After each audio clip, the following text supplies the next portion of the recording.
John, welcome to the podcast. I'm so happy to have you here. Thank you for having me. I very much appreciate it. I've been excited about our conversation, not only because I love talking to you, but also because, gosh, I've been just talking to my children every single day. It's nice to see another adult from time to There time are and have other one of those adults. conversations. I love that. I love that. And I too feel the same. We were talking in the pre-chat just before we got started here around, homeschooling and surrendering to the idea of not necessarily being able to put forward the curriculum that you have put out for your children. And we have, my children are actually the exact same ages as yours. I have a 7-year-old, a 9-year-old, and I have a 14-year-old. So he's a little older, Right.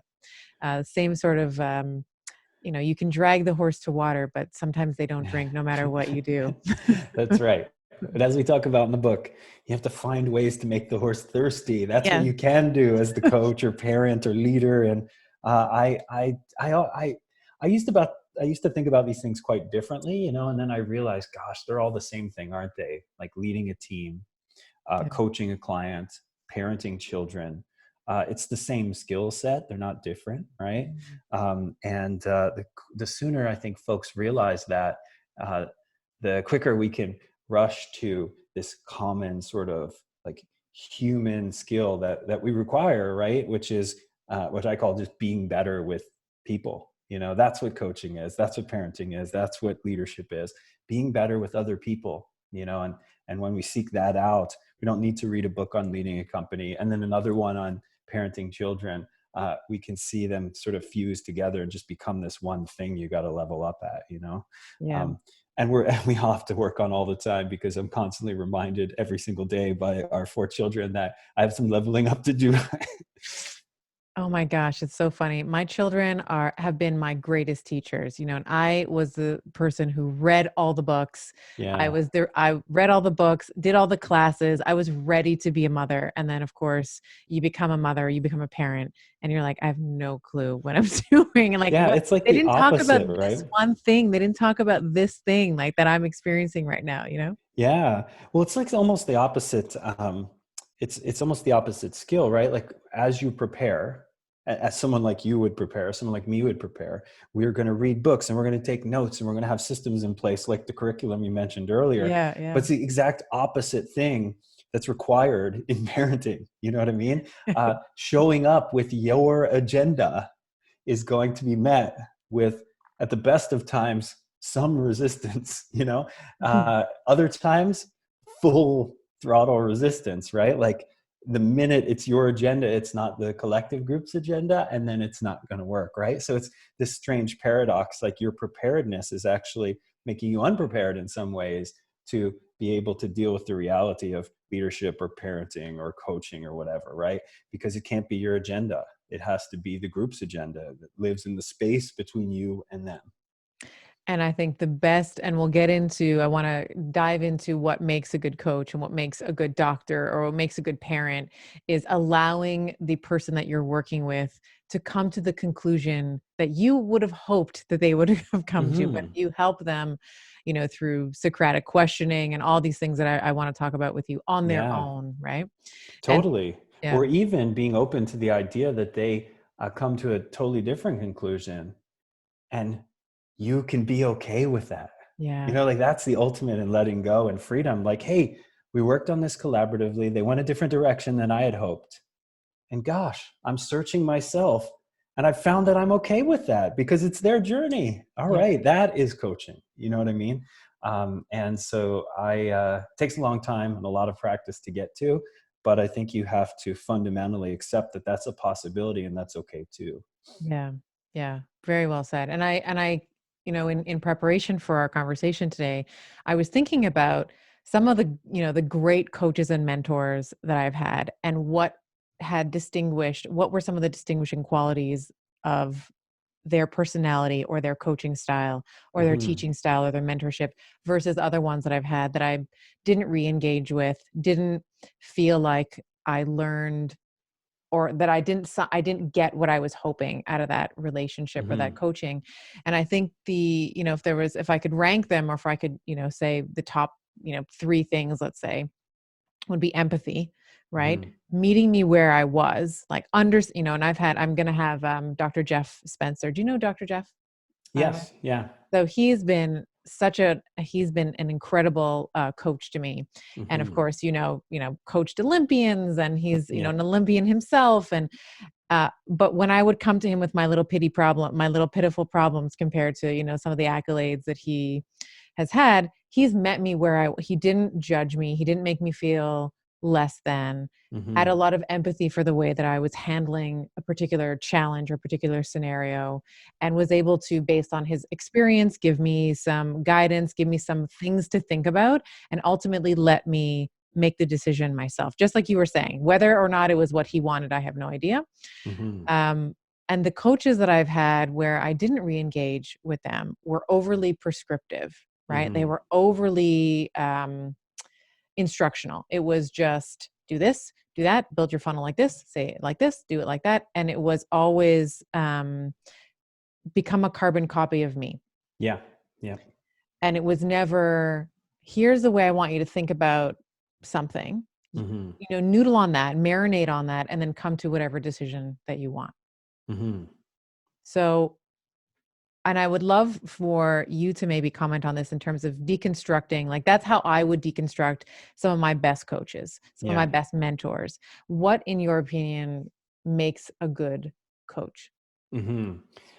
So the first thing, and this is just my bent, it's my way of seeing things, is I always think that we have to get our heads right first, then we can talk about tactics and scripts and strategies, right? So you have to begin with the right philosophical paradigm, because if you don't, then I can give you 10 scripts, but then when you get to situations 11 through 20, Yeah. there's nothing left. Like, I got to give you 11 through 20 then. And then when you get to 21 to 30, I got to give you those too.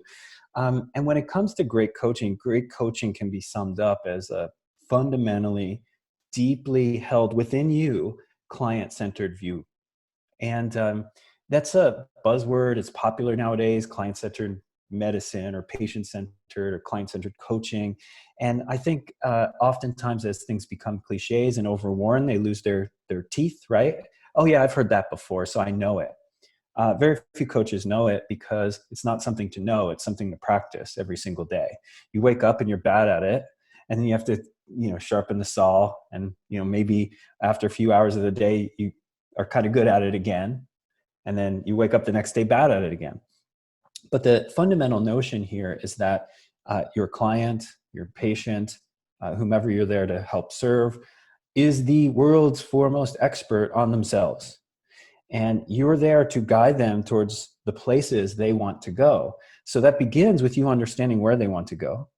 And you said a great thing, which is people becoming a carbon copy, or people coaching you to become a carbon copy of them. And that's the opposite of client-centered. That's coach-centered, right? It's, here's what I've done. Here's what I know. Here's the success I've had. I'll make you into me. In health and fitness, I've often said, like, why is it that someone, let's say maybe they're a teacher with type 2 diabetes, 40 pounds overweight and back pain, why somewhere along the journey, their goal becomes doing a tough mutter or squatting 300 pounds, Right. right? How did that ever happen? What often happens as a result of coaches, personal trainers, forming them into the kind of person that they are, right? That the coach is, right? These are the things that I do for fun, so you should do them too. And some people that works out for okay, but for a lot of people it doesn't. I often say the simplest example of coach versus client-centered is, let's say, I'm at the gym and someone comes up to me and says, "Oh, you're in really great shape. I've got a nutrition question for you. I'm always thinking about what I should eat optimally after my workout to help me recover and all that. What should I do?" Right? So the coach-centered coach, the person who's focused on themselves and their knowledge, talks about protein synthesis and carbohydrate replenishment and recovery, and the fast digesting protein and amino acids will help with, protein turnover, and the carbohydrates will help with this. So your best thing is blank, right?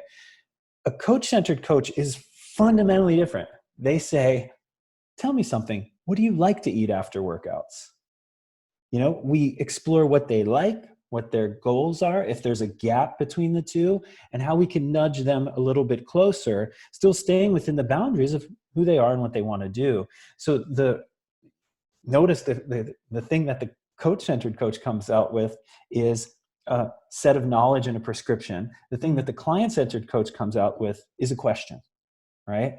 And so, the old adage that we have, two eyes and two ears to take in 4 times as much info as we speak, one mouth, is a good rule. Like if we seek and gather information at a ratio of 4 times to 1 as we speak what we know, we have the actual opportunity to understand the people that are around us, and whether that's a paying client, whether that's our children, whether that's our partner, whether that's our team members, whether that's our family, our parents.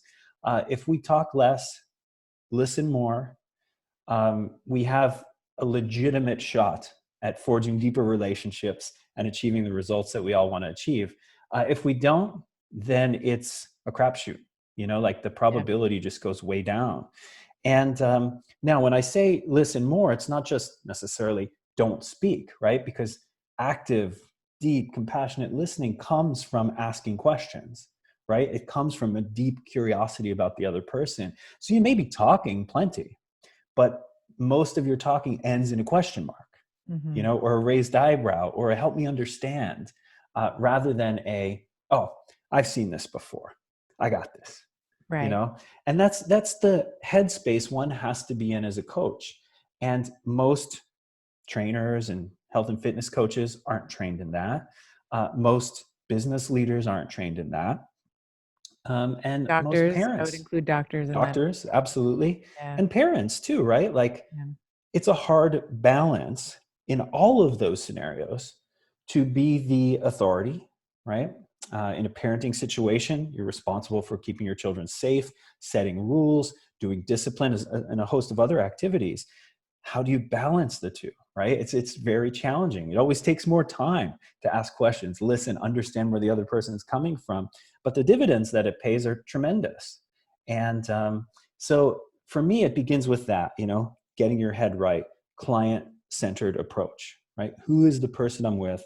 How do I understand them deeply, better, without cliches and making assumptions and trying, oh, I've seen this before, so I know what you need, so here you go, on to the next.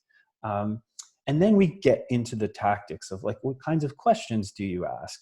When do you do this balance? Because some clients will say, no, I just want you to tell me what to do, right? And so you're like, okay, but those folks get annoyed when I ask them questions. How do I do this fine, the arts of this kind of dance? And so that's where the tactics come, but none of it can go the right way unless we begin with this fundamental assumption that I'm here to serve who the other person is, which means I have to discover who the other person is. And from there, we can co-create a plan moving forward. I love what you're talking about. And as you were talking, you were reminding me of Dr. Shafali Sabari, who's a parenting, call her parenting coach and expert. She was on the podcast, and one of her fundamental tenets is that your child is not a little version of you. It is not your responsibility to mold this child to rectify some of the things that happened or didn't happen in your childhood, and that this person is separate and distinct. So when you're saying, having this curiosity to get to understand, so if you are not a doctor or you're not a coach listening to this, but you're a parent, this would be a really good cue as a parent as well to say, okay, yes, I'm concerned for this child's safety, but we all know well, at least I know very well the 4-year-old who I'm telling you can't run around the house with a fork. You can't jump off the couch, but you can't create those boundaries for that person, for that little person who is like screaming on the floor. Like that person needs to feel understood, needs to feel heard, needs to feel seen. You have to make at least my experience has been, and Jennifer Kolari, another parenting, we had another, she's wonderful. I'm actually speaking with her next week for round 2 on the podcast around mirroring, like making them feel like you understand where they're coming from first. Mm-hmm. And then, and only then are you able to step in and say, okay, well, running with a fork is not a great idea, or jumping off the couch with a fork in your hand is not a great idea. And this is why, but you Mm-hmm. can only get there once the child feels like you understand why it will be so much fun to pretend like this fork is the big sword or the big flaming lightsaber or whatever it is, Mm-hmm. right?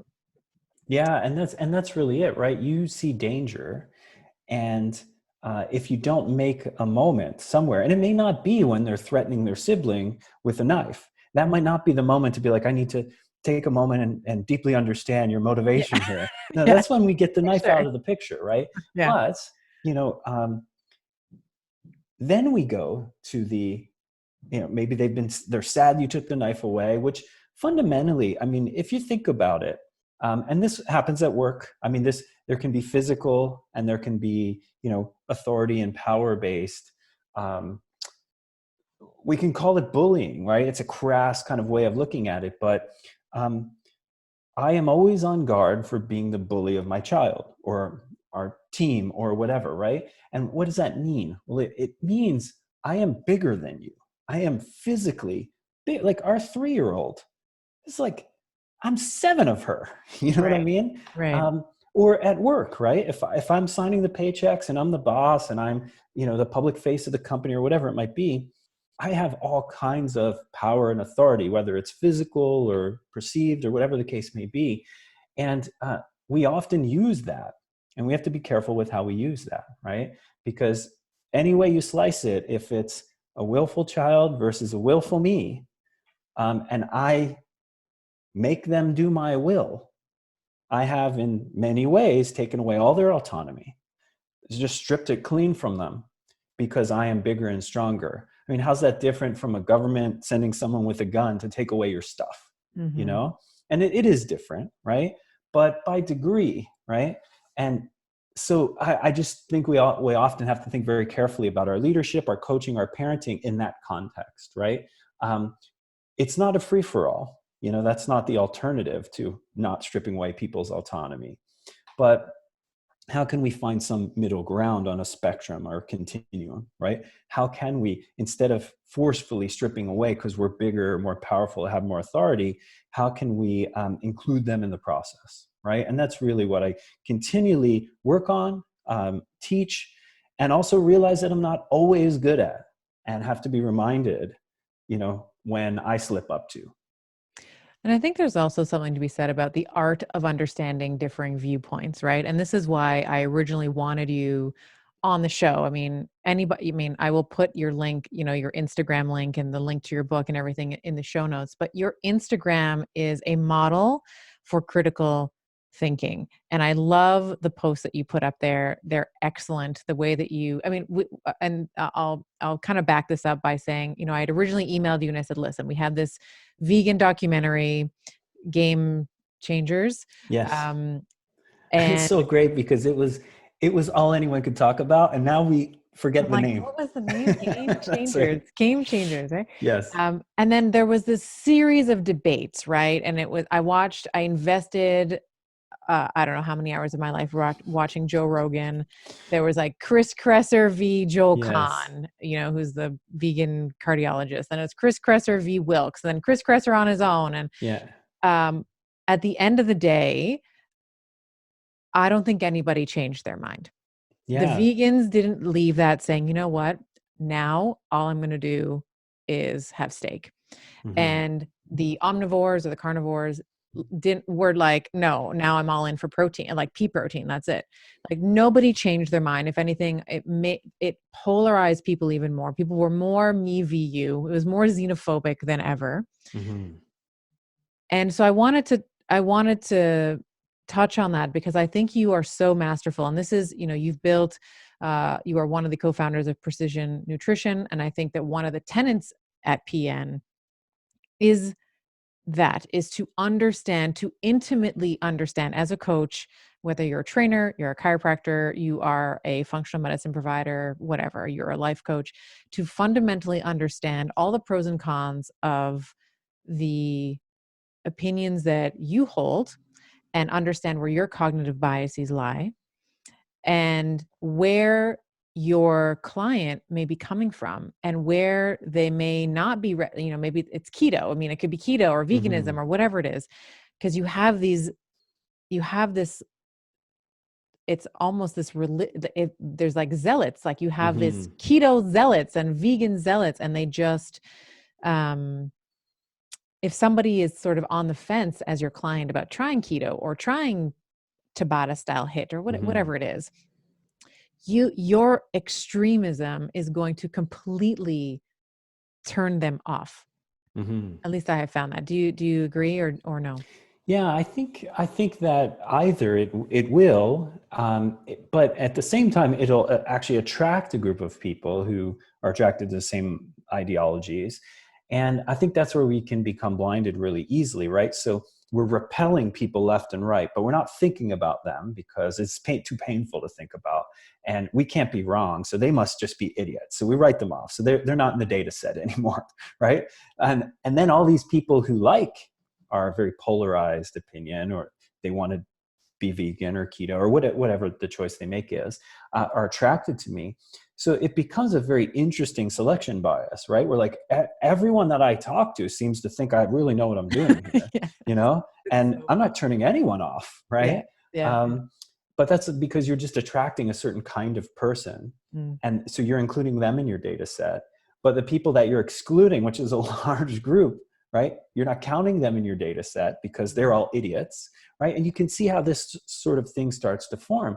And also, let's be honest, when we find camps in anything like Republican versus Democrat, keto versus vegan, um, you know, it's pejorative when we talk about camps and, diet religions and things like that, right? We're judging it, right? But again, leading with compassion, curiosity, and empathy leads me to ask the question: um, Is there some good, that this begins with, Yeah. right? And there is some good, right? We are all members of groups. We just think our groups are better than the other groups. You know what I mean? So that's why we don't consider ourselves the idiots, zealots. Mhm. Mhm. And we are members of groups for a reason, because as a human animal, we like that sense of belonging, connection. Even the most deep introverts identify with being a part of the introvert group. You know what I mean? Right. So we all like being part of the groups. And so I think by understanding that, it maybe can help us enter into dialogues with other groups a little bit more patiently, because there's literally no chance of me showing up into another group or another way of thinking and convincing them that my way is right and theirs is wrong, because there's just too much benefit over there for them. You know Mhm. what I mean? Mhm. Um, and so, again, getting back to sort of coaching, right? And, precision nutrition tenants, for example, ours was always, gosh, if we're going to set up a shingle and say we coach humans, right? Um, we better be able to coach all the humans, right? I mean, that just makes good business sense, first of all, independent of, moral or pragmatic or, rightness concerns. Our business is going to be worse if we only coach one kind of person, right? So Right. let's figure out how to coach all the people. You want to eat a plant-based diet? Great. Come on over here. We'll help you do it better, because on your own, you're probably screwed. You want to do a meat-based diet? Cool. We can help you with that too. So it really became our prerogative to figure out how to do all of these various things well, so that various kinds of people could come to us for that kind of help. Uh, it also made more sense to me as a human who wants to connect with all kinds of humans. And really, again, stripping aside this tendency we have to get judgmental about things. Oh, you eat different than me? Well, that must be something wrong with one of us. And we know who that is, right? Right. Um, and rather just, wow, you can show up to the party eating however you want to eat, and I can be cool with that. I'd prefer you not judge me, if I'm reserving judgment, but that's not up for me to decide. like I can only control my own actions and emotions here. And so it then just became a life principle of mine. Like, how can I show up with a sense of curiosity about everything? Like, everything begins with the statement, I wonder, rather than, oh, I've seen this before. I know how this plays out. And that's what ends up happening, right?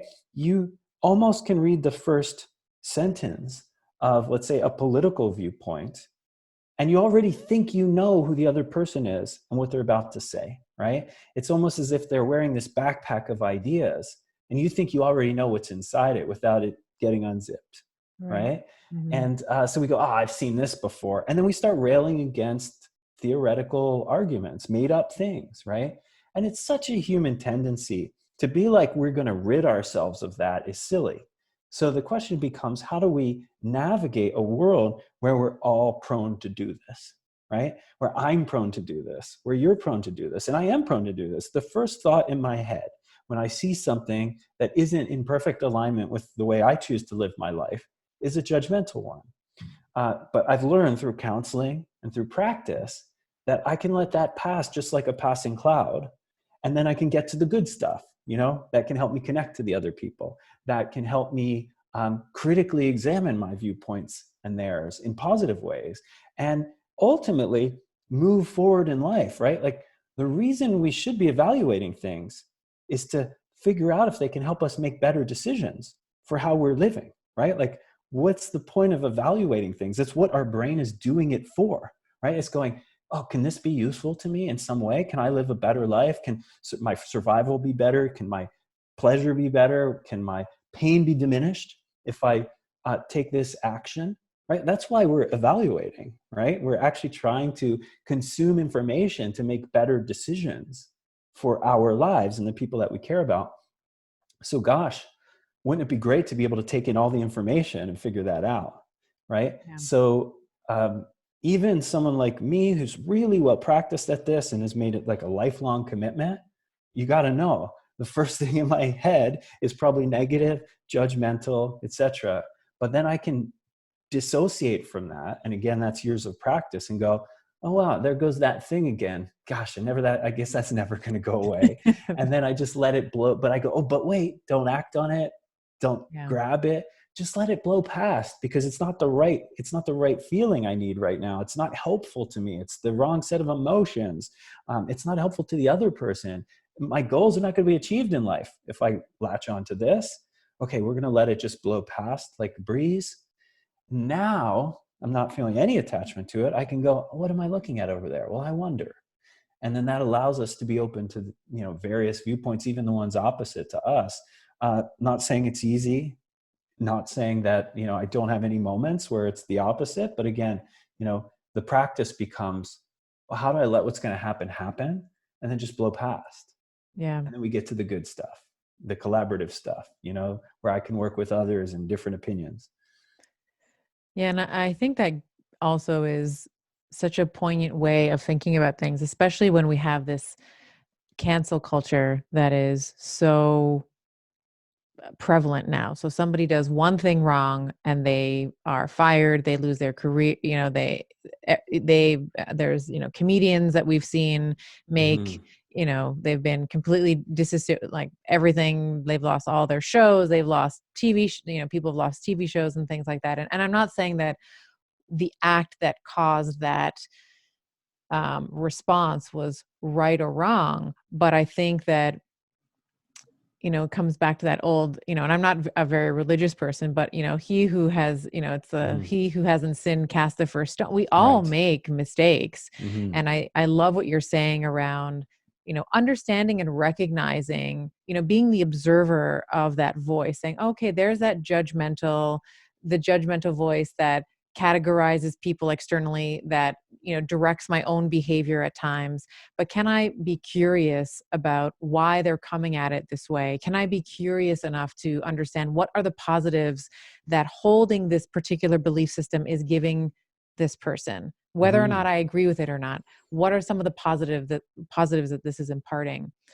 So with that, I would love to, coming back to coaching a little bit in terms of defining some of the questions. I want to talk about the differences in terms of how we set goals for patients, Hmm. um, or clients, however you choose to call them, and the ways that we can encourage self-discovery. Because as you were saying, it's one thing to say, I wonder if we tried it this way, versus, you know what I think you should do?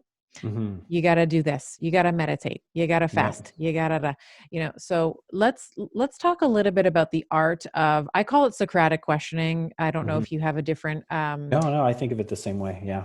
so what would be some of the ways that you can ask questions that would encourage self-reflection in your client?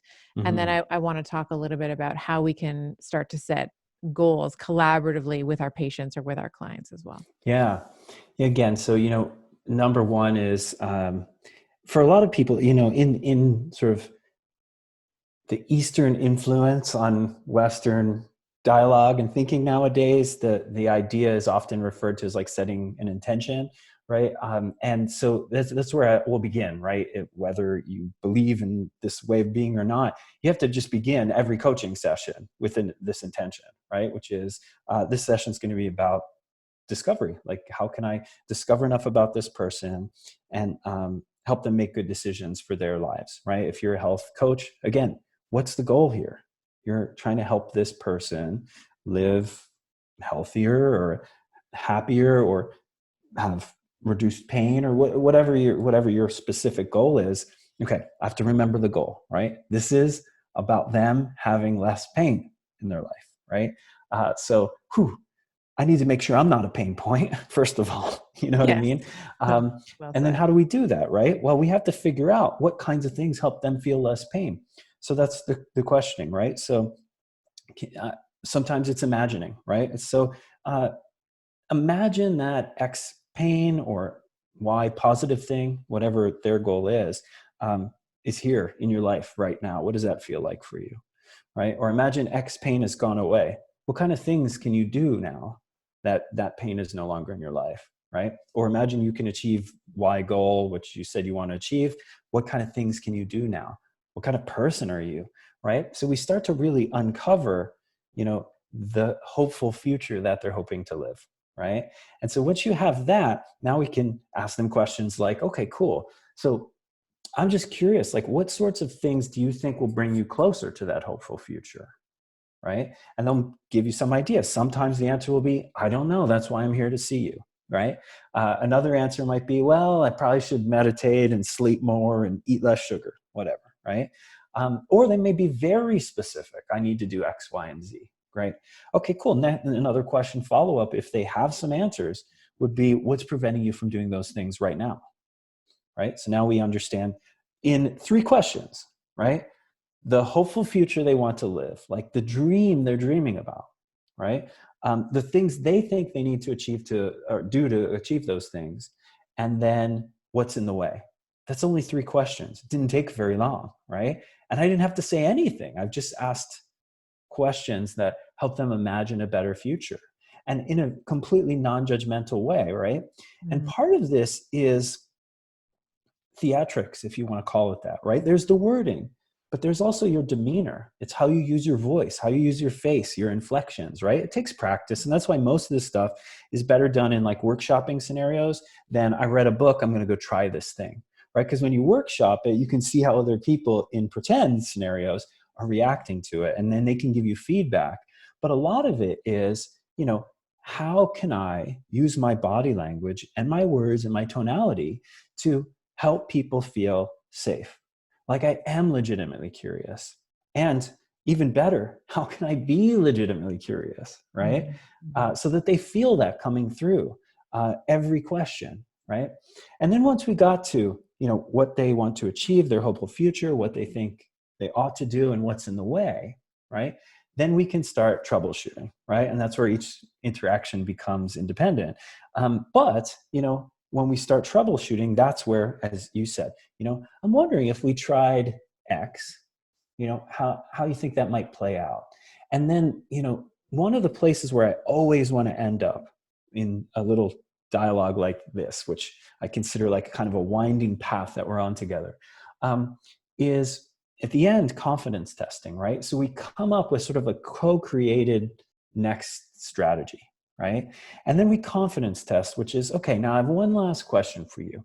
We've agreed that you're going to try and this pre-bed routine, which may make it help more likely that you fall asleep earlier and help you get more sleep, since we identified that as such an important thing. I'm just wondering, on a scale of 0 out of 10, 0 being there is no way in hell I could do this every night for the next, 10 being of course I can do this. Gosh, it even feels too little. Ability. So again, 0 being no is a little easy, coach. And then we have them rank it. And if they rank anything less than 8 out of 10, then we're not going to do it. We're going to make it simpler, right? I mean, imagine you go to a doctor and a doctor's like, you have this disease, this pill is going to help it go away or go in remission or whatever. And I want you to take it every day, all right? And come back and see me in a month and we'll do your blood work. Docs rarely ask this, by the way, but 0 to 10 that you can take this pill every day for the next month before I see you again, right? It would be a game changer, and it would really be eye-opening if the patient said 2 out of 10. In other words, I can't take this pill every day, doc. Why are we going to have a month follow-up? Why is that in, right? I'm going to see you and you won't have taken any meds and things will probably have gotten worse since then, right? So really, this is the crux of coaching. It's co-creating something that really speaks to your patient or client's deepest needs and the desires that they have for the future, and then figuring out if the thing that we're about to recommend together is something they're confident that they can do. And if they're not, we just have to shrink it. How simple can we make this then? Oh, okay, cool, 6 out of 10. Well, I'm feeling like this is going to, it sounds like by the ranking you gave, what do you think might be something just a nudge easier that we could do? Maybe we work on the pre-bed routine 3 nights a week. How's that feel on the scale of 0 to 10? And we come up with a place where they're very confident they can do this thing until the next time we check in. Incidentally, again, we talked about parenting. We talked about team leadership. It's all the same, right? I mean, this is what we need to work towards. If I give feedback and instruction as your boss, I need to know that you feel confident you can do the thing I asked you to do. If you don't, I mean, we're just going to go in circles, right? And same with your children, right? So this has been just a tremendous asset, and it's just so easy, right? How confident do you feel? 0 out of 10. Your clients will get used to it. And even before you say the full sentence, you'll be like, so confidence. Before. And it just becomes this great way of dialoguing about their confidence level. And the one app for coaches is that sometimes we make the things so easy that when the client, in our minds, we're like, well, like it's too easy, right? Let's say we're talking about, they're like, I can eat 1 vegetable every other. Geez, that's not going to make any impact on their health. It may or may not, you don't know. However, what it will do is build their confidence so that when you move to 1 vegetable every day, they can give you 9 or 10 out of 10. Building confidence rather than going right. This is the indirect way of building up the person to be able to do the harder things later, right? And That's amazing. Yeah. And I think that is so important because confidence testing obviously gives you an understanding of compliance, right? Like when you're thinking about the prognosis for how well they're going to do on your program. right. But it also gives you other clinical gems as well. Like, at least on the initial outlay of your program, like how well you have listened to their goals and your construction of their program, how closely that matches them, and the strength and integrity of your program. And then, of course, if you need to flush out some things in order to get them above an 8, if you need to take some things away, I think for so many people, and I I have fallen prey to this as well, where I'm like, someone's hired me, I'm going to give them everything I can. And I want to, Yeah. we do it. I think coaches and we do it from a place of love. Like we really want to help them. But what Mm-hmm. ends up happening is you overwhelm them and you forget about how long it took you to master that. We didn't come out of Totally. the womb, you know, I didn't come out of the womb understanding the Krebs cycle or Right. body hypertrophy of the, it, Yeah. and in our own journeys, we fall, we regress, we fall off the bandwagon, we fail. And it's Mm-hmm. just a matter of how many times you got back on the bandwagon and made a little bit more Yeah. progress, and having that, I think having that compassion for our patients, our clients is also Yeah. really Sometimes I important. think it takes actually like a real, it not in, it can't be an intellectual exercise. It has to take it has to be felt. And for me, what I often do is I look and remind myself in my own life for things that I am trying that are new and how Yeah. difficult it is for me and how little I have the capacity to do with 4 children and all the other things I'm working on, and go, oh gosh, for them, the thing that's easy for me, eating healthy food and exercising every day, is the learning to play the piano that I'm working on, or the new thing I'm trying as a parent or a partner. And I go, oh gosh, you know, does it feel that bad for them when I ask them to eat an extra vegetable? It must. Like for them, it may be the equivalent of climbing Mount Everest, right? Yeah. So we need to make a smaller mountain for them. And we can get this intellectually, but I often, um, in my life, one of I feel like my secret weapons is that my head is always swiveling around looking for analogies. Um, it's going, gosh, I have a unique problem, challenge, opportunity over here. Um, I don't know much about it because it's new. Where have I seen something like this before? Right? In my, you know, relationship life, in my uh, former time as a PhD student, in mentorship relationships I've had, in learning to play an instrument. Where have I seen this before? Okay, cool. I remember how I felt there. How did I solve it there? What did I do there? Oh, this is kind of like that.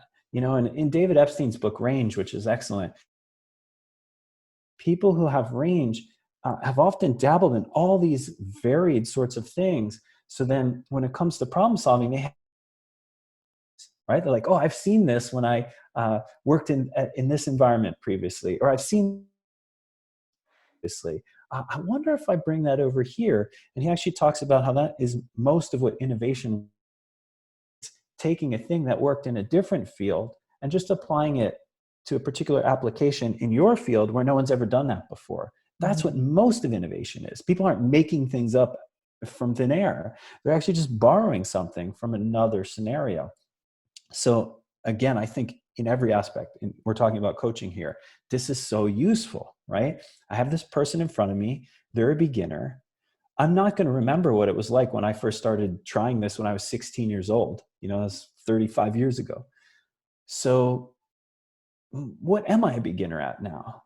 Okay, it's like that, right? That's the analogy. Oh, how am I handling it? Okay, now I can help coach them. Felt place. I don't have to conjure up empathy here out of thin air. I have it because I'm struggling too. Right. It's just a different area, right?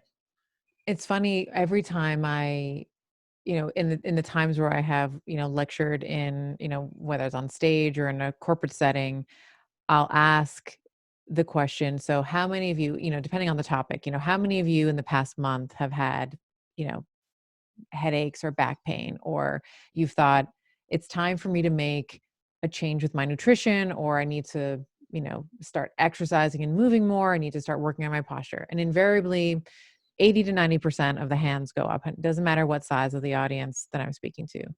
But then the second question that comes up that I'll ask, so the people that raise their hands, so how many of you have actually done something about it? Mm-hmm. How many of you have engaged with a personal trainer or called up your chiropractor or went to a nutritionist or Mm-hmm. someone to do something about the problem that you've identified? And of that 80 or 90% of the room that had their hands up saying, yeah, I noticed that there was a problem, 10 to 20% of people will say, yeah, I did something about it. Mm-hmm. So the fact that this client or this patient has raised their hand to say, okay, I'm actually going to do something here. I'm going to do something about it. The courage that it takes to Yep. overcome the egoic narrative that they already have in their head about, I should be able to figure this out. It's not that big of a Hmm. deal. I can just live with it. We have to also, I think, and this is just, we have to have so much compassion for them to say, wow, this is such a courageous individual Hmm. for coming to me and saying, yeah, you know what? Everything is not okay. I want a better life for myself. And you are the person that I think can do it for me for a variety, for whatever reason. Yeah. I mean, before we started recording, we talked about the idea of like the awesomeness-based coaching, right? And this is a Yeah. great time to bring it up because this is our sort of second central tenet of coaching. One is client-centered, right? So beginning with the person and who they are, not who you are. And then the second is awesomeness-based coaching. In most of health and fitness, we do the opposite. It's awfulness-based, right? It's let's measure a bunch of stuff, we'll see what's wrong with you, and then we'll go in and we'll start fixing stuff, right? Yeah. And it's a constant reminder of where we're weak and fragile and broken and not good enough. Um, what if we did at least some of the opposite, where we said, what are like, if you can afford me, and this is what it took me a while to figure out, if you can afford to pay me, 60, 80, 100, 200 bucks an hour, whatever you charge, there must be something in your life that's going okay, right? Like on the professional side, you make enough money to be able to see me 3 times a week, 300 bucks a week, 1,200 bucks a month is Mm. no joke. So there's an area in your life that you don't totally suck. What skills are you using there? Let's identify those right now and let's figure out how we can just port them over to eating a better breakfast, right? And this is it's a really refreshing reminder, I think, for a lot of young coaches. And it's one I needed to learn because I remember being like a early 20 something year old personal trainer in South Beach, Miami, which is where I started my first training business. And I had clients who had private jets and yachts and islands that they would go to on the weekends. And I literally in my brain thought at times that they were weak, lazy, and stupid because they couldn't eat the way I told them to. Right. You know, like what a terrible mismatch. And in some ways, that was a way of me feeling far superior to them, right? Like they're 38, wealthy, ultra successful. I'm like, this guy's an idiot. I, if only he could be more like me. And I'm Right. 22. I live in a bachelor apartment. You know what I mean? And that mismatch needs to be like so highlighted. And then we have to think through. Okay, cool. These people do have strengths. They do have awesomeness in their life. How do we really highlight? How do we spend time in that? How do I make them feel better when they spend time with me for what they're great at? And then say, oh, you know what's really interesting? You seem like you're incredible at scheduling and organizing your life. I wonder how we could bring that to bear on organizing your food, right? Could we get out that Google Calendar that's on every one of your devices and plan in some meals, right? Whatever the strengths are. Oh, you're tremendous at delegating. Wonder if we can just hire someone to help out with this. Like, can we just delegate this problem to someone else and solve it that way? So that's the fundamental tenet here. Awesomeness based. How do we find what's awesome about you, the strengths, and then bring them to bear on the challenges that you're having in this domain of your life? Because you're using them to win in a different domain. We just got to figure out how to apply them here. So I think that's really critical, and it sort of relates to what you were talking about a minute ago. Yeah. And I love what you're saying here because I think that I see this a lot in the functional medicine community where we like to over test. It's like, I'm going to sequence your microbiome. I'm going to figure Hmm. out your cortisol awakening curve. I'm going to know exactly the way that you metabolize estrogen. I'm going to tell you everything that's wrong about every single one of these pathways. Right. Yeah. And I think as someone who and I love data. I love data, right? And I think that the idea of finding the problem is really against, when we think about it, it's, well, at least it's against my philosophical underpinning that the body is actually far more intelligent than I could ever pretend that I am. You Mm-hmm. know, it has far more mechanisms for healing. The drive towards homeostasis and the drive towards vitalism is far more than I could ever imagine, and it's far more than the mechanistic, pathways that I can memorize. Mm-hmm. But when we are pointing out all the things that are wrong about someone, as you mentioned, and so eloquently um, described, we forget what has actually brought them to us Totally. in the first place. I had this moment recently where, a couple of years ago, I was diagnosed with an autoimmune condition. So I've been unpacking it and figuring out how to deal with everything. And I worked with a really, really great sort of tactical clinician recently, did a whole battery of tests. And, as we're going through and again, like I'm pretty level headed about things, but as we're going through, his read of what's, going on with me, it was doomsday scenario, right? And I'm like, well, time out. We need to at least stop for a minute and recognize I'm almost 50 years old. I run the 100-meter in less than 12 seconds. I have a lot of muscle mass and very low body fat. Almost every system of my body is working phenomenally well, right? Like 90 out of 100% of the things we could look at are amazing. My I'd blood get an pressure is, A. I'd get an A. yeah, exactly. Totally. Yeah. It's just that. So can you at least tell me one thing that's good about me today? Right. Instead of all this. And again, and I get the things. Now imagine someone who's not trained in any of this, who gets a B, you know what I mean? Is sitting in front of a functional med practitioner or a personal trainer or a strength coach. And it just seems like every time we're together, I get an F. That doesn't, it's not vitalizing. It's not rejuvenating. It makes me feel sad when I'm with you, Mm-hmm. So again, like part of it is very practical and functional. I want to know where you're strong so we can bring those strengths to bear on this problem, because I think you can fix them with the same strengths you use to win in this area of your life. Also, you're a human being, a person that I'm connecting with. It would be great to make you feel good when you're with me too. And that's what awesomeness-based coaching does. It allows us to use your strengths effectively, functionally, and it allows you to feel great when you're with me, which makes you want to come back and see me again. And then we can work on this thing for a while.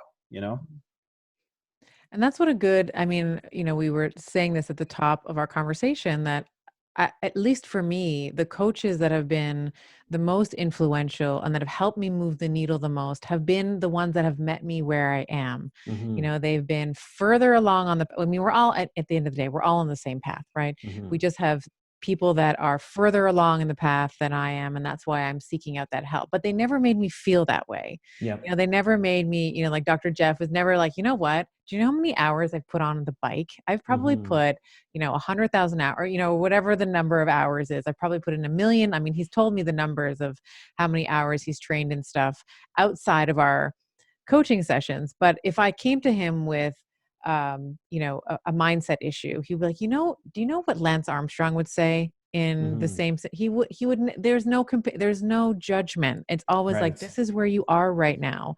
And I Mm-hmm. get it because as you were saying, I can find other scenarios where I'm a beginner and I know what it feels like to suck when, Mm-hmm. because when we are all you have to be willing to suck to get to have mastery, to be able to Mm-hmm.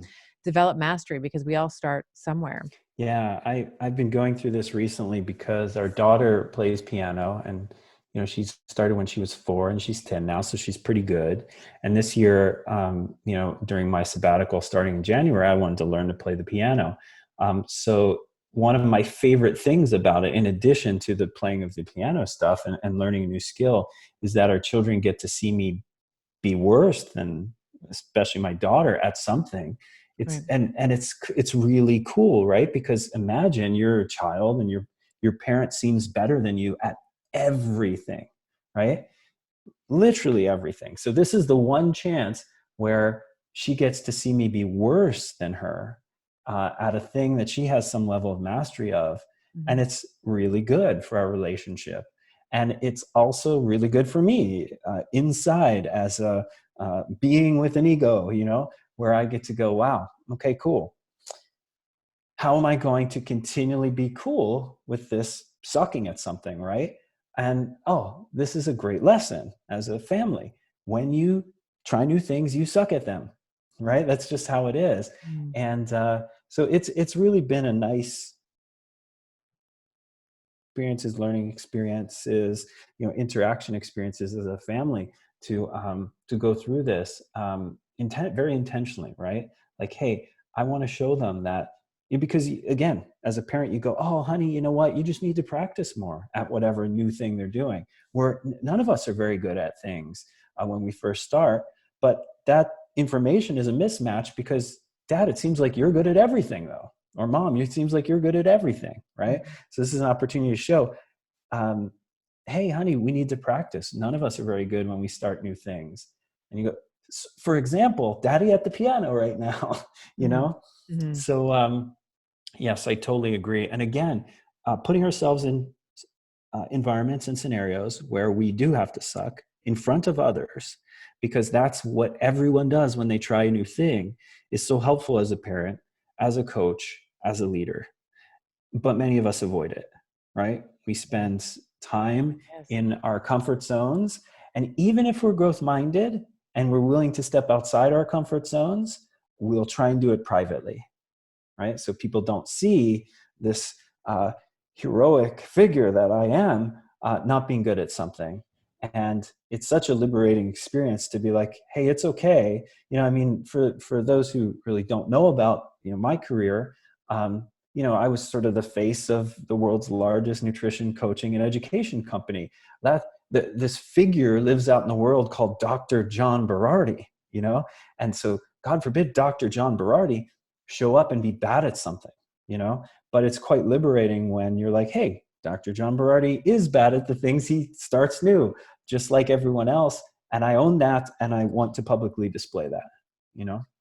This is a really nice time to contrast the different types of goals that we can set as well. So Mm-hmm. when you are starting something new, like playing the piano or trying to eat more vegetables or trying to get to sleep earlier, I was actually talking about this on my Instagram today. I woke up this morning, every fiber in my body knows that it's leg day today. And Mm-hmm. as all my brain's churning out the excuses. Well, Steph, you're homeschooling. You've been much more tired lately. Maybe you should be trying to take the day off. And if my goal was a performance goal, so if my goal was performance based, meaning you're going to go downstairs, you're going to punch out this and this number, you're going to do it in this time, I Mm-hmm. would have I would have failed today. Yeah. But my goal was behavioral based, meaning Tuesdays are leg days. So Stephanie goes downstairs on Tuesdays, no matter what, and she does a leg routine. Yep. And which is what I did today. So not my best workout. Got it done. I still feel like I won. Mm-hmm. Can you contrast and I would love for you to expand on this because in your book, Changemaker, you talk about all the different types of goals, which I think were brilliant. So outcome goals versus Mm-hmm. behavioral goals, performance and mastery. Can we talk a little bit and Yeah. contrast those for the listener?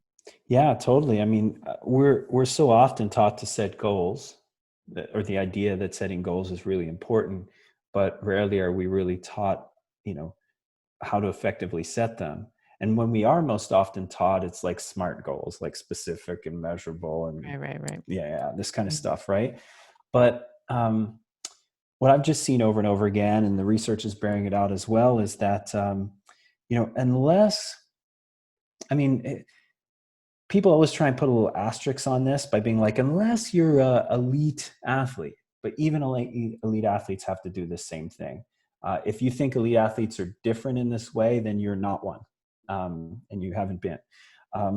But an outcome goal is the thing you want to achieve, right? And that's what we often write down. I want to lose 20 pounds. I want to Yes. win the Olympics. These are the outcomes, but you don't have direct control over the outcomes, right? The Olympics could be canceled, and that's not theoretical. And they're probably going to be this year. Yes, Yes. Yeah. exactly. Yes. So, wow, it'd be really hard to win the Olympics this year, wouldn't it? If Yeah. that was your only goal. Mm.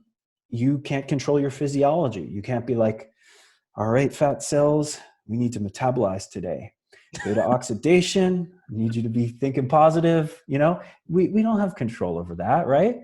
So what we do have control over are the things we do, that go downstairs to the basement and do the Tuesday workout, that eat the vegetables. So this is what we do when we set goals. We write down behavior goals, right? If it's a certain amount of sleep, if it's a certain amount of vegetables, if it's a certain amount of not cookies, if it's, whatever, sleep, stress management, food, and exercise behaviors we want. And again, we talked about how to arrive at them with a coach's help earlier: collaboration, co-creation, confidence testing, right? So don't forget any of that yet. But then once we have a thing, then we just track those as our goals. The goal is to exercise 4 times this week. It's not to lose 3 pounds. If you do lose 3 pounds from exercising 4 times, phenomenal. But if you don't, I promise exercise over time will help you achieve the outcome, right? There's only one path to the outcome, and it's the right behaviors done consistently over time. The next step of that is, as you mentioned, performance versus mastery, right? And this is one that I've had wrong when I was younger. I've seen elite athletes, do the way the most elite athletes do, and they look at mastery. I have examples in my book. One of my favorites is, I worked with George St. Pierre for years and years, and we were at an event in Montreal. He had won his fight, so he was the title holder at the time in the welterweight division. For those who don't know, he was a UFC champion for years, and so he fought a guy, went 5 rounds. He failed to submit him, even though he dominated every minute of that entire fight. It's 12:30 in the morning. A whole group of us are waiting in a hotel suite for him to come so we can go to a celebration. It's his coaches, it's his friends, it's his mom's there. Everyone's there waiting. And George doesn't show up for like an hour and a half. So now it's like 2 in the morning. We're all just like, where the hell's George? He was so pissed that he didn't submit his opponent that evening, that he and his grappling coach worked on a particular set of jiu-jitsu moves for like an hour and a half. This was after a long day, press conferences, a fight that lasted till midnight. This is a mastery guy, right? The outcome, he's the best fighter in his weight class in the world. He just dominated the second best fighter in his weight class in the world. The guy didn't win a second of the fight off of him. But the guy's like, that's not what it's about. It's about me mastering my craft. So setting mastery goals is then how we connect with our purpose or our mission here, so that we can do it over and over and over again. So that's what we work on with clients over time. We begin with the behaviors that'll help achieve the outcomes that they want. So when we write down goals, we write down the behaviors. And then within those behaviors, we work on acts of mastery. If it's in the gym, it's how do we get these particular movements flowing really well? If it's running, for example, one of our goals may be a smooth and efficient stride or a particular breathing pattern, rather than running a certain amount of time over a certain distance, which the wind and the weather and your hydration status can affect as much as anything else. So, again, sort of drilling it down, most people are writing down the wrong thing when someone asks what their goal is. And Right. if you're a coach, the part of your job that's really important here is to say, okay, cool, what you just wrote down, great. It's really important for me to know. That's the outcome, and that's what I'm going to be responsible for.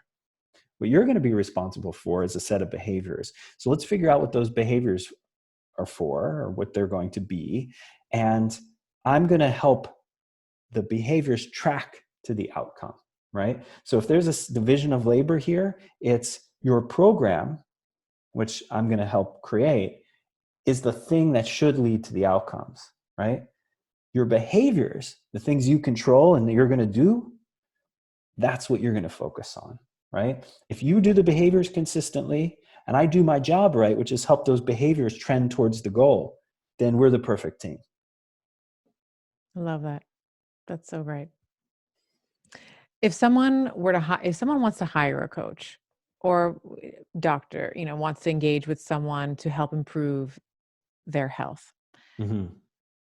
whatever realm that may be, what would be some, the top, however many, I'll give you how, free form in answering this. Mhm. What would you advise them to look for? Right. I would say you have to work harder than almost everyone does, right? Like if you were to try and hire a personal assistant, you would probably be pretty rigorous in your screening, interview process, background check, references, right? All of that. Mm. When people go to hire a personal trainer or even a physician, they're just like, who's around? Uh, Right. they're You're close good. to me. Yeah. And they go and do that, right? I Mhm. mean, and I won't say it's insane because I've done it early in my life too. Uh, but it's ineffective, right? I mean, what is the probability of success? And that's how I think about everything. And I say it quite often. Like, I'm not saying that you're not going to end up with someone good. I'm just saying that the probability of it being a great find is pretty low, right? Um, if you want to stack the deck in your favor, to your question, what I would do is I would reach out to believable people in your community, right? So believable people are people who've used these kind of services before and would have a sense for who is good, what is good, right?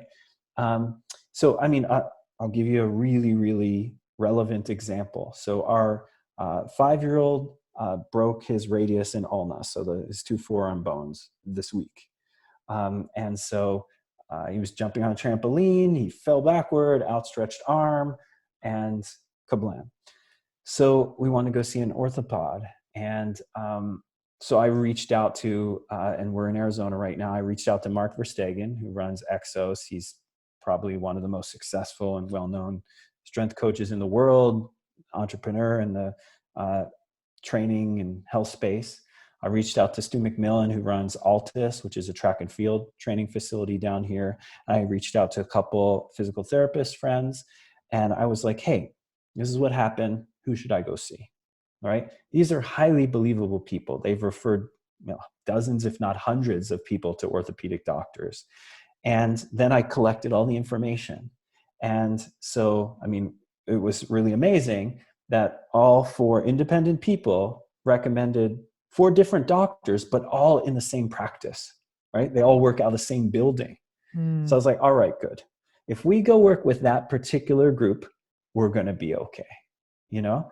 Mm. So then we made 2 different appointments, right? We went to see this one doctor uh, early in the morning. Then we went to see a different doctor in the afternoon at a totally different place because I had heard really good things about this other person as well. Um, and I also did a pretty deep Google search for ratings and reviews and that sort of a thing. And then in the appointment, I interviewed both of them. Here's the X-rays. What would be your treatment approach? Have you treated other 5-year-olds before? I was like kind of in charge of that interview, right? And then, okay, cool, thank you. I really appreciate your time today. I have one more doctor to see later today, and then we'll decide who we're going to go with, and we'll let you know. So the next day, I had chosen, and we went back to the doctor we were going to see, and that's how we chose, right? So fairly rigorous process, right? Believable people, crowdsourcing reviews, interviewing the person, and then going in and getting it done. So inside of 2 days, and obviously times are a little different now. Like orthopedic docs aren't super busy, so we could get appointments fairly quickly. Right. But the gist of it, here's an example of how I approach these things. I want to hear from credible people. I want to see what the crowd has said, and I want to talk to these folks myself, and I want to interview them and make sure there's some kind of fit, right? In the case of our 5-year-old, it was, how is this doc treated? Do they talk to my little guy with respect? Yeah. The doc we went with was amazing. He's like, here, come over here, G-man. I want to explain to you what's happening right now. And he explained it to him. And our 5-year-old's kind of shy with new people. And by the end of a 15-minute little warm-up session or whatever, he was explaining exactly what happened, where the pain is, how, like, I hadn't seen him talk so much in front of a stranger in a long time. So I was like, okay, bam, this guy's got a great treatment plan. Another thing he told me is that he has 5 children, and one of them had the same thing happen when he was young, and here's what he did with him, and then he was amazing. So I'm like, this is the guy we're going to go with, right? Mhm. So there's this mountain of evidence that this is a good choice. Uh, don't do the opposite, right? When you're hiring a coach, don't do the opposite of that. Build a case for the person that you're thinking of hiring. It may take an extra few days to find out, or an extra week or two. But if you've been waiting a while, what's an extra week? What you want to do is find someone who maybe you could be in this for the long haul with. And so for me, it's just those 3 prongs. Do I know anyone who can give a credible recommendations? Cool. Once I get those recommendations, what does a large group of people think? Both the doctors we went to see had over 500 reviews. And then interview them, ask them questions. Don't be afraid to go in there and ask for what you want. They are here in service of you. And even if you don't have, body confidence, if you're going to work with a personal trainer, or food confidence because of a history of disordered eating, that first meeting isn't about any of that. It's about what this person can provide you, who they are, what their values are, and does that match with yours? Interview them on that, and then decide from there. So that would be my best advice for how to find a practitioner. I love that. And you also coach, you're also coaching coaches as well. You started, I mean, you've had precision nutrition, which is, what is it, 120, 150,000 people have Yeah, gone through it. yeah. And you have Change Maker Academy now. Can you tell me a little bit about that? That's right. Yeah. So it's in its early stages. I mean, essentially in 2017, Phil Caravaggio, who's the co-founder of Precision Nutrition, and I ended up selling, the company. And it was a wonderful experience, really. I mean, it worked out great for the team, for the new owners, for us. But after that, like I had a moment where I'm like, all right, cool. We sold this company for a lot of money and don't really have to do anything right now work-wise. So I can take a minute and figure out what's next. And the book was what was next for me. I wanted to capture everything that I thought I had learned in the last 30 years in the field and share it in a way that I thought would be really valuable for not only people coming into the field, but people who are in it right now and Right. trying to make sure it's something that's sustainable. Mhm. And so as I was writing that book, I was like, gosh, this needs to be a bigger thing, but I don't want to run it. I just came off running a company for all these years. So what I think I want to do is find a young team, train them, let them run the thing, and just give them the culture, the values, and the systems for being able to coach people through career, development, and let them take it. Like, they're passionate right now about it. They're young, they're energetic. I want to be with my family now more than anything else. So, this was the Changemaker Academy was born. And the idea was we wanted to create a series of courses for people to figure out their unique abilities and their purpose and their values and how to grow a business from that, and how to develop a reputation from that, and all the things that we required to have a sustainable, successful career. Also, we want to create meetups, right, where people in the same geography can get together and be allies rather than adversaries. I am so intrigued by how the event spaces in health and fitness work, right? There's all these events every year, and people fly from all over the country and other countries to get together in Seattle or New York or Toronto or wherever they come to be with their people, right? These other people are passionate about health and fitness like they are. And what's fascinating about it to me is when they arrive there, they're like, I don't have anyone in my town who's as passionate as me. And I'm like, where are you from? They're like, Miami. And I'm like, that's simply not true, right? Gosh, we need to be able to put together groups for people in their geography. Why do you have to fly to New York for a weekend? Gosh, why can't we have like an ongoing internal mentorship group with people who are doing the same thing as you in your town, right? Mhm. So we wanted to put that together, and then we wanted to put together sort of like a big annual event where all the change makers can get together. So, but I mean, with that said, the book came out only 6 months ago, and I don't think it's smart business to launch a big business, a big company, until you figure out if people even want to buy the book, on the same topic. So that's where we are right now. We've got these things in plans, they're in development, but I didn't want to spend $500,000 creating all the things before we knew if people even wanted to buy the $20 book. So that's what we're doing right now. We're figuring it out, right? So Changemaker Academy one day will probably be that vision, because the book's going tremendously well. It's really exceeded my expectations. So I'm like, oh gosh, people are really, really into this, and they have been asking for more. So cool. I think our team will be able to give them more. So that's really where that's at. I love that. Well, the book, we've been kind of touching on some of the points in the book in our conversation, but the book is a wealth of information. And I wanted you on here, John, because of the way that you think. And I think that there is critical thinkers, there's compassionate thinkers, there are people who can tolerate and explore and be curious about a whole host of different opinions. And you are all of those things. So I'm so happy and so thankful that we have had a chance to chat. And when you are back in Toronto, if you are ever able to make it back up here, Maybe one day they'll maybe let one us back day, in. we'll go out for dinner with everyone. So thank you so Absolutely. much. Yeah, let's do it. And thank you. Thank you for having me. I really enjoyed the conversation. I hope everyone listening got some value out of it, spent their time with us today. I really always appreciate that so much. So thank you, Stephanie, and thank you, listeners. Thank you.